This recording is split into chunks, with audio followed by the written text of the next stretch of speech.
Strategic Hotbox with Dr. Brandi Love Stankovic. Discussing leadership, business, and how to take control of your life and achieve greatness.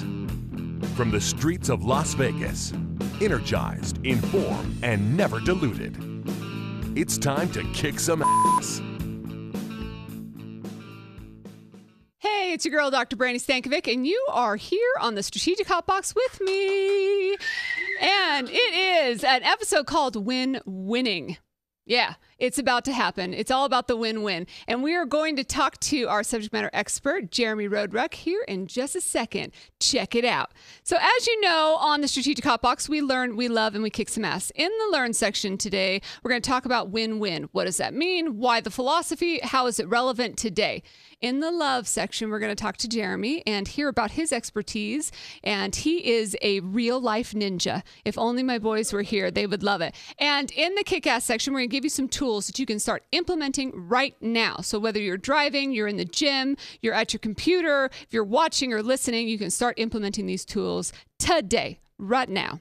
All right. So when it comes to win-win, we've all heard that concept of the idea that creating a solution where all people can have a benefit in the outcome. And Stephen Covey, my boy, Stephen Covey, came up with it way back in the day in talking about this idea that it doesn't have to be the zero-sum game of I win, you lose, or you win, I lose.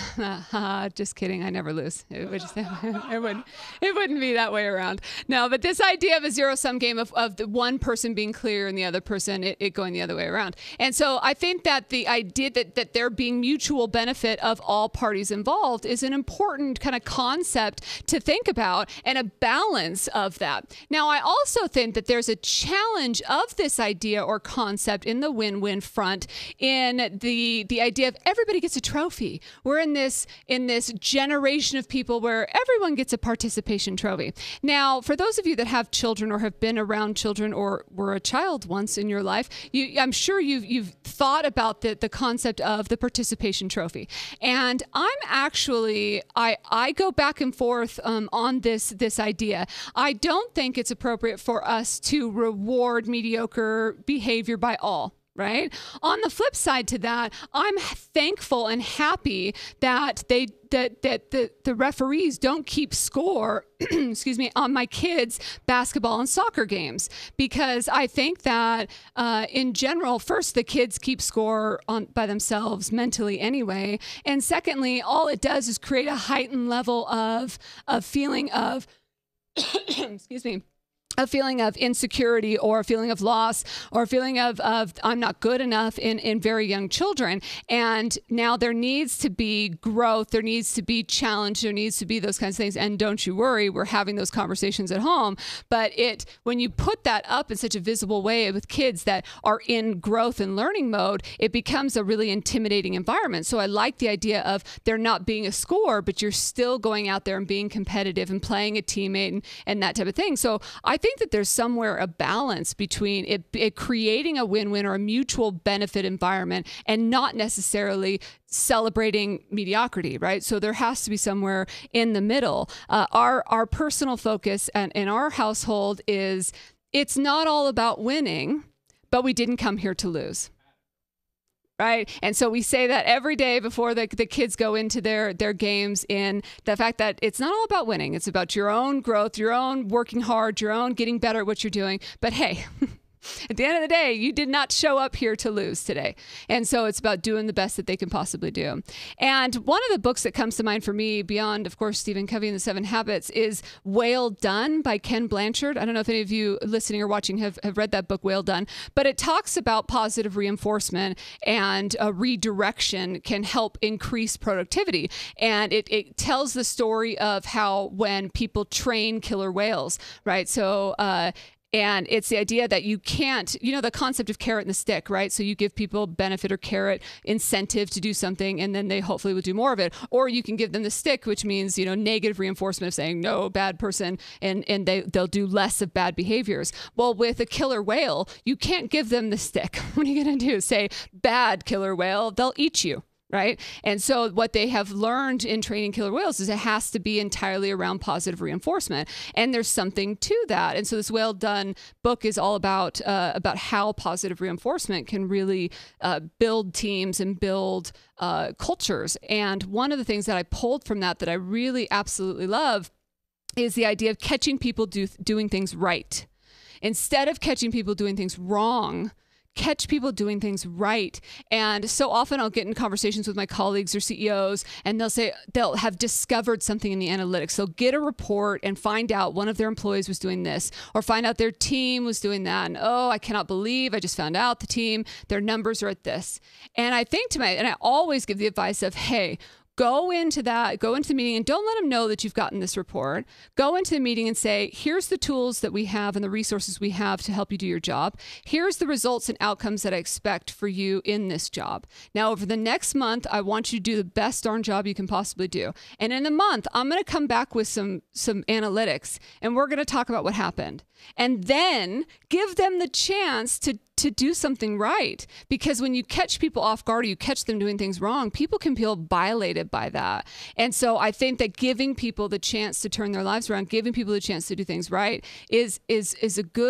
feels good as a culture, feels good by individuals. And so I love that concept. And I think that really is part of this win-win idea of creating this mutual benefit.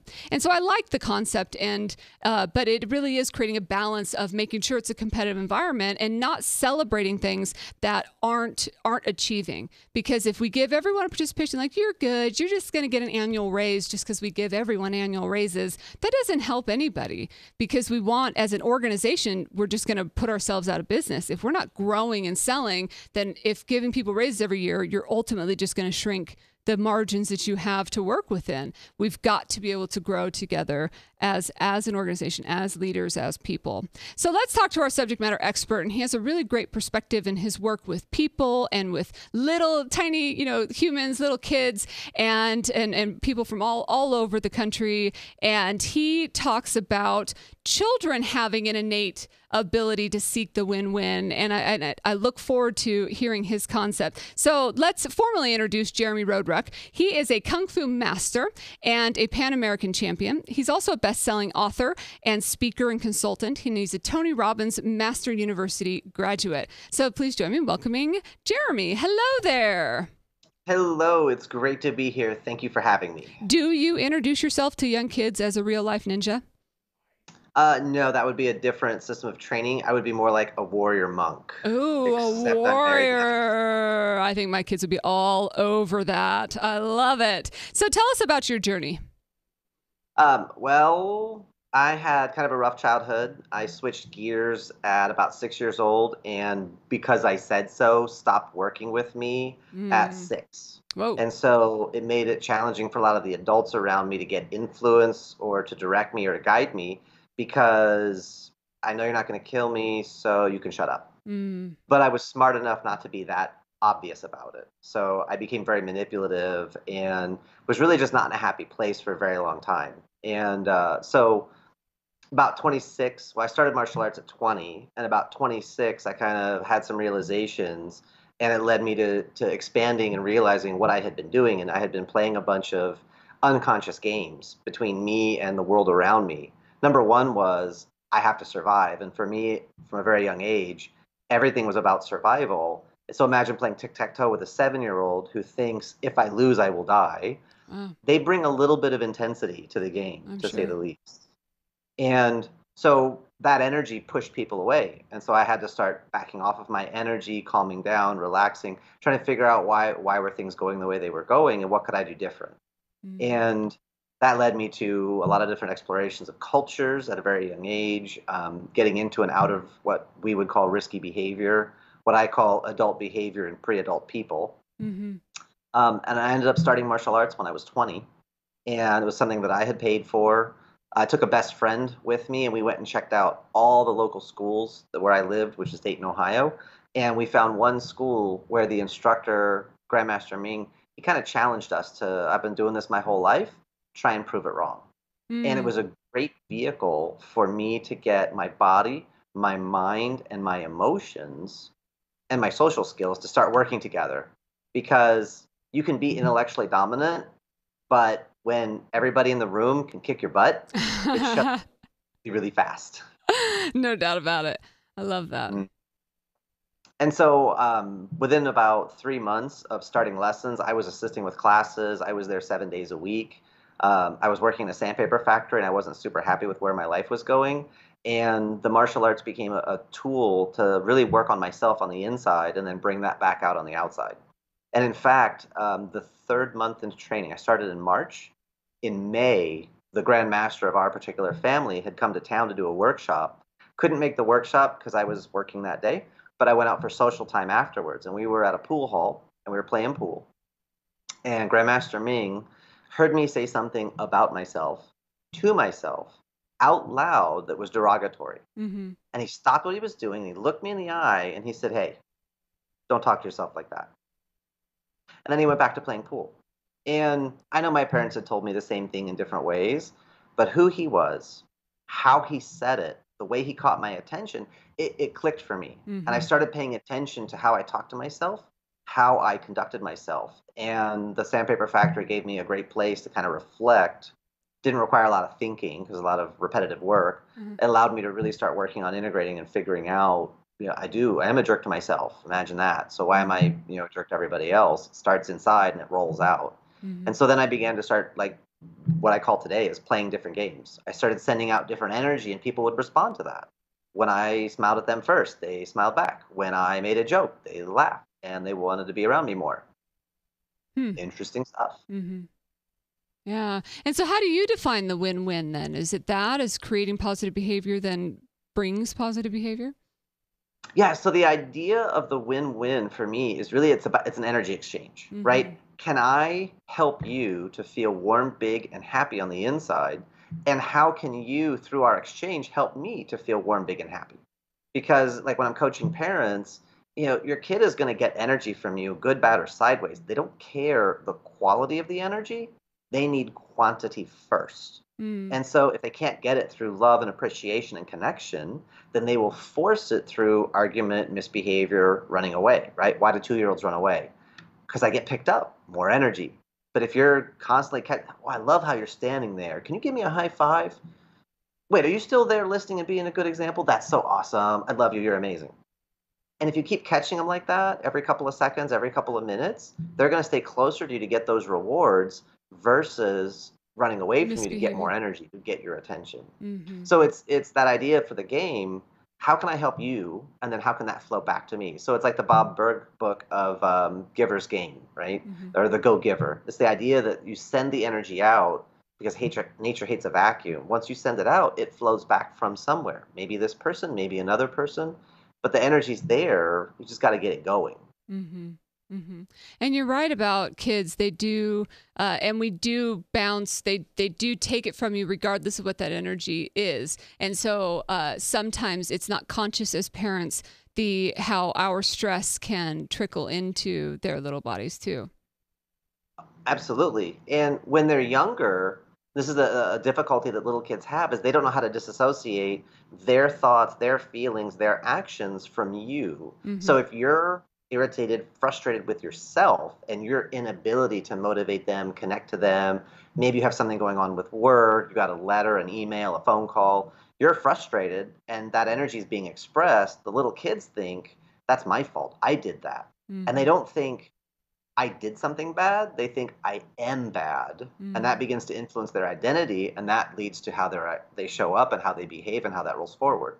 So we have to be very clear. You know what, babe? I love you. I'm frustrated. There's something else going on, nothing to do with you. So mommy's going to go, daddy's going to go. I'm going to be in timeout for 5 minutes. Just let me deal with this. And then I can come back and be 100%.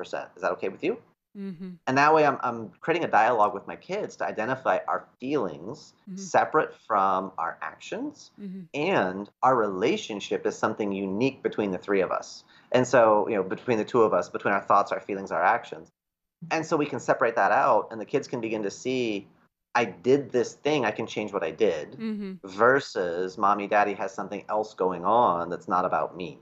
And that way the kids can kind of relax and be calmer because they're not so stressed, right? We're mad at ourselves. They don't know that because they think that we know what they know and they think they know what we know. Right. And that there's actually some developmental milestones along the way for that. No, absolutely. And I was just literally just going to say that. And you can see how they progress as children and when they begin to see some of that awareness. But I was also thinking about the parent timeout and laughing to myself. Whenever I have to go to a kid's party, I don't know if you do this for a living, so you probably have much more tolerant than I, but whenever I have to go to a kid's party, usually by the end I'm exhausted. It's like the longest 2 hours around screaming children ever. And so I get home and I need 5 minutes, typically is what I'll say. Mommy just needs 5 minutes. Just let me, I'm going to start calling it a mommy timeout, which I think is just a beautiful term, but just give me 5 minutes. And so sometimes we'll get home and the kids will go, do you need 5 minutes? Would you like me to close your door? I'm like, does that mean I look stressed? But yeah, I'll take it. But we kind of giggle about it. But back to the time frame, kind of the progression.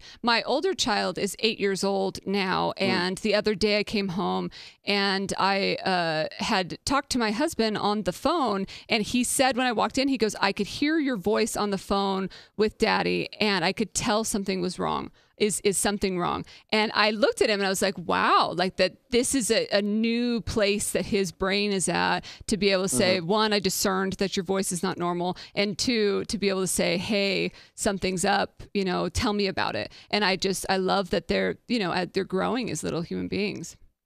Yeah. 8, 9 is kind of like one of my favorite ages because they have that youthful innocence. They haven't turned into teenagers yet, typically, but they have that youthful innocence, but they also have the awareness, and the word I would use with the kids is you have the perspicacity. They start to notice things on a higher level, and they're so much more competent and capable. And it's like, dude, you're awesome. I love that. And then they start to switch between 10 and 12, the peer group begins to have influence. Yeah. And then you go through a new phase of life that's a very interesting place. It's not my favorite, but it starts to open the door to some it opens the door to some really powerful conversations, because your kids will start deconstructing, here's what our family values are, but here's what I see my friends doing. And you'll see them start to process that. And if you've got open dialogue with them, they'll share that process with you and those realizations. And it's just amazing to watch how they start to architect their views of the world and their value system as they go forward. And you have a real powerful opportunity if you're an influential parent to help put some things in place and armor your kids that they can make intelligent choices on their own. They don't need you to hold their hand. Right. The challenge is for positional parents, shut up, do it because I said so and I don't have time. They tend to go into a lot of pain at 10 to 12 because their influence is dropping to 0 because the kid's getting more freedom, more away from the house, more larger social circle, more opportunities to get away from mom and dad. And so when you're a positional parent, that tends to lead to a lot of pain, where an influential parent, it leads to a lot of joy and a lot of amazingness. I love it. So are kids any different than leaders? Kids respond, and they can be leaders and they can be followers. The way I break it down is I basically go like this, and there's 3 kinds of people. There's leaders, there's followers, and there's loners. And the leaders, they pull. So you want to ask, look at your kids. Are they pulling a direction? Whenever I tell my parents, how do I push my kid? Oh, that kid's in charge, not the parents. Because leaders pull, they don't push. Followers push. So if you as a parent are pushing your kids towards something, that means you need to increase your vision, increase your rapport, and increase your influence. But good followers push forward. They're going to add energy to the conversation. Bad followers push backwards. So then you can look at the dynamics of what you've got. My daughter is 4.5, and she has those leadership moments where she's like, let's do this. And she'll start to influence the people around her. But then sometimes she wants to be a follower, and we're going to play a game. You want to play a game? Sure. And then we'll go and we'll do another game, and she'll play along. And then that third group, the loners, those are just people that haven't found their team yet. They don't have anybody to push them or pull them. And especially when I work with high school students, a lot of loners in high school, it's because they're leaders. They just haven't found their tribe. They haven't found that group that they click with yet. And that's going to happen when you get out of high school and get into the larger world. Just give it time. And so that's that influence, that building those games, that allows you to start looking at when I'm talking to a group of leaders, whatever their age, I start looking at the games they're playing. Are they pushing? Are they pulling? Are they trying to get everyone to win? Or are they trying to make sure that they win and they don't really care about what everyone else gets?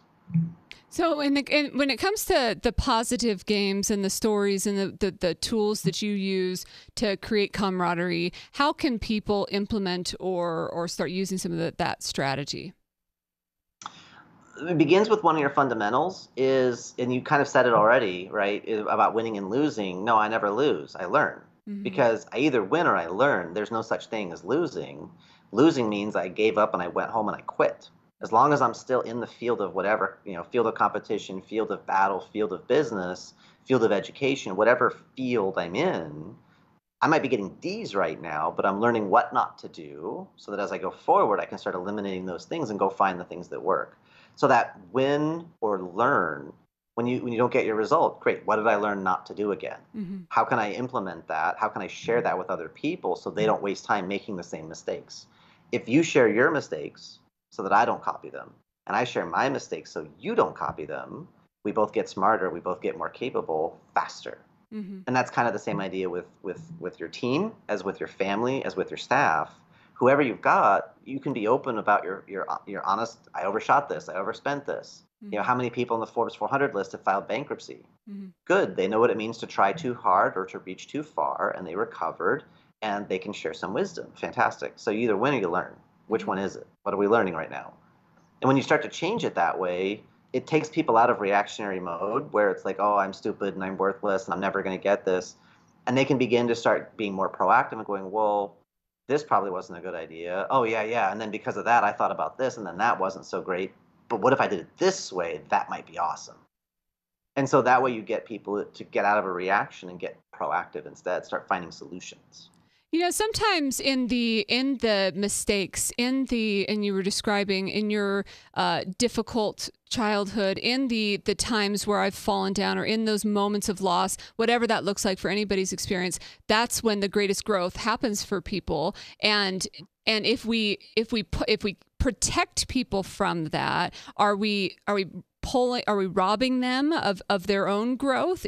And does entitlement come from that? I mean, how do you balance this change of framework where it's not losing, it's learning, which I absolutely believe in, but not to be careful not to create entitlement and protection? Well, the other part of it is, you mentioned it earlier about the participation trophies. Hey, I love the fact you're not on the couch, you're not playing Fortnite, you're not on the video games. You're here doing the thing with us. We want to recognize that. And how are you going above and beyond the minimum? Because you do the minimum effort, you get the minimum reward. But you do more, you're going to get back more. And so we want to create a conversation around yes and, or both and. So that we're expanding and not be afraid of pain, because pain is not a bad thing. Pain is instructive at times. And the question to ask, especially with kids and teenagers who are struggling, people that are in career transition, what if the beginning of a breakdown was the start of a breakthrough? The old order has to fall apart for the new thing to begin.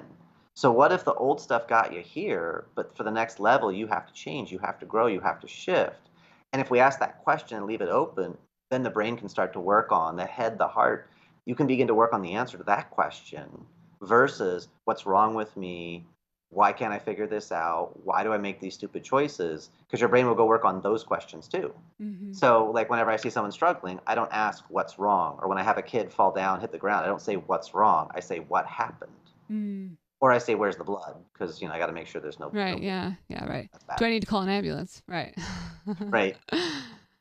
Wow, that's that. I think that it's an important piece of all of the growth and the age and being with people at any level of their advancement and growth, and it is an important part of their lives, and the impact we can make on people in different places that we touch them is so powerful. Can you share a funny story?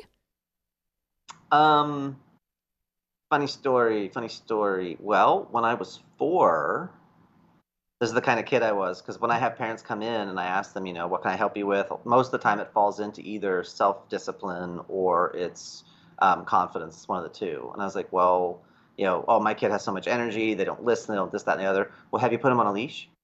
well, no, how dare you? I'm like, no, please understand. When I was 4, I was raised on a leash because I used to run into traffic and my mom pulled me out. And so we lived in Turkey, I climbed on the roof of the house using the fig tree in the backyard. And I climbed over the edge of the roof and I looked down and I said, "Hi, Dad." And my dad looks around, he looks under the car, doesn't see me anywhere, goes back to working on the car. I gave him a couple of minutes, then I looked down and went, "Hi, Dad." He looks around, he's looking in the car, he's like opening the doors underneath, walks through the whole garage, really confused, goes back to working on the car. The third time I said, "Hi, Dad," he looks up and flips. And this was Turkey in the 1970s, and so getting a ladder wasn't so easy. So they run around the back of the house. The tree's too small for my parents to climb safely. So my 8-year-old brother has to come get me. He's scared of heights, so he can't climb it. So I'm on the edge of the tree and the roof telling him where to put his hands so he can climb up, because in my brain, as long as I'm on the roof and they can't get me, I'm free and clear. But if somebody from down there comes up here, then I have to go back down. Oh my And so gosh. he managed, after about 20 minutes of me telling him what to do, to get up and get me, and then we went back down. And I don't remember the rest of that day, but I remember I probably got in trouble for that. But there was no blood, no ambulances. No blood, no ambulance. Oh my goodness. But I use that with parents because they're like, I'm like, look, I'm an international best-selling author. I'm a Kung Fu master. I'm a Pan-American champion. Just because your kid is high energy doesn't mean there's anything wrong with them. You just got to learn how to work with that person and make adjustments. Mm-hmm. And not think one size fits all. If you have more than one kid, they're different. So you got to adapt. You got to play this game with them and play different games. My brother is content to watch the grass grow. Mm-hmm. I can sit still for about 6 or 7 minutes, and then I got to get up and do stuff because we just have different energy levels. Mm-hmm. No harm, no foul. Just own it. Right. And I think that's an important lesson too, as far as parents not giving up. We're so exhausted these days. We're so busy that parents tend to give up on, well, this child isn't going to be this, or he's never going to grow to this, or she's never going to blossom into this. Yeah. Well, when I work with school systems and I work with teachers, I don't have problem kids. I have what I call leading edge kids, which are usually ladies and gentlemen who are a little bit ahead of their peer group, sometimes a lot, and they're bored. And let's be honest, your teaching is boring. So how can you engage them? How can you get them on your team? How can they become an asset to you? Yeah. And I've had some teachers who began to engage with the kids as kind of junior teachers and began to leverage they can get through the things quick. They understand it. Great. Can you help Billy? Can you help Sally? And when you get them to start helping other students, their self-respect goes up. Their standards for their classmates and themselves goes up, and they suddenly start helping to kind of police what's going on. Right. You do the same thing with older siblings and younger siblings, although sometimes it's the younger siblings that are helping the older siblings. What's a one-word takeaway for our listeners today? 1 or 2 word? Influence. That's great. Right? Everything you're doing as a leader, everything you're doing as a parent, it's about how much influence you have. And when you're in a place of positional authority, you have no influence. You can use the carrot, you can use the stick, but when you leave, there's nothing going on. So we want to get to intrinsic behavior, intrinsic reward. You reward yourself. I got to influence you so that I understand your identity, I understand your vision and where you want to go. Connect those two together, because then you begin to influence yourself and get yourself to the goals you want, and I don't have to hold your hand. A real leader should be producing more leaders, not followers. Thank you very much. And how can people get a hold of you? Best thing is to go actually to facebook.com/JeremyR.TheKungFuGuy, and that's the best place to get a hold of me. Well, thank you so much for being a part of the Hot Box today. I loved it, and hopefully we talk to you again soon. Absolutely. Thank you. You are awesome, and keep up the good work. Thank you, Jeremy. Let's head out to the shout out.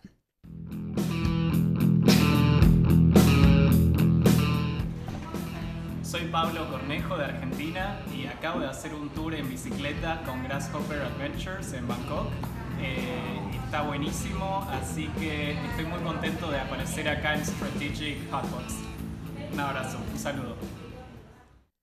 Gracias, Pablo, for the shout out. Thank you so much for the shout out from Argentina. We appreciate it. And thank you again to Jeremy. Here is our top 5 kick-ass for the win-win. Number 1, and one of my most important philosophies, and I know that you've heard it from me before, is to create a loving environment. Making sure that if we are going to, as humans, be able to work together, be able to have an environment that fosters that. Number 2 is don't keep score in learning. So as children are progressing, as leaders are growing, to not keep score while they're learning in that process. But eventually we're going to have to be able to keep metrics so we can grow beyond that, but not keep score in learning. Number 3 is catch people doing things right and appreciate the things that they're doing. Is the example that Jeremy gave of telling children when they are there, giving them the energy that they deserve when they're there, being good, catching leaders in your offices when they have the chance to utilize the resources that they need. Number 4 is to showcase integrity. When someone is living the values and living the system and aligning with your organizational values, showcase that integrity. And number 5 is to tell stories, play, have fun, celebrate, enjoy life, and make it a win-win. There's your top 5 kick-ass.